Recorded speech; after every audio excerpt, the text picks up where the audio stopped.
Saudara, salah satu pertanyaan yang mungkin selalu ada di benak kita ketika kita didera demam maupun batuk adalah apakah saya terpapar virus corona? Nah, pertanyaan ini setelah dijawab oleh salah seorang dokter anggota ID yang telah kami undang dalam Tanya Jawab COVID-19 di Sapa Indonesia Pagi pada hari Jumat lalu yang dipandu oleh rekan kami Timothy Marbun. Berikut kami hadirkan cuplikannya untuk Anda. Melihat latar belakang dokter, saya lebih ingin tahu mengenai bagaimana setiap kita yang saat ini entah batuk saja, entah diare saja, entah sesak saja, langsung merasa saya ini kena corona. Pasti saya yakin banyak begitu, bahkan orang-orang terdekat kita juga mungkin langsung mengalami.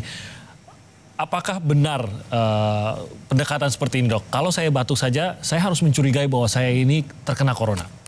Oke, jadi sebenarnya kita harus menghindari ya pemikiran bahwa segala sesuatu yang sekarang kita alami kalau itu rasa yang tidak nyaman seperti batuk, pilek, demam, sesak napas, itu jangan langsung dikaitkan dengan COVID. Sekarang kita lihat di mana-mana begitu batuk, ada yang bersin, itu langsung seperti menghindar atau bagaimana. Itu mungkin ada sebuah reaksi yang wajar, tapi kita sebisa mungkin tidak hanya berpikir bahwa oh corona nih, apalagi melakukan seperti self diagnosis, jadi mendiagnosis diri sendiri. Itu juga dilakukan oleh tidak sedikit orang yang menghubungi kami, melalui media sosial dan lain-lain.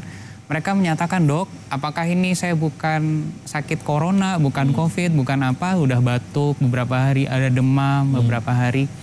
Yang saya bisa sampaikan, jangan langsung menyambungkan ini semua dengan COVID. COVID ini mungkin semacam new kids on the block ya. Jadi salah satu yang saya sampaikan, ini new kids dia, anak baru.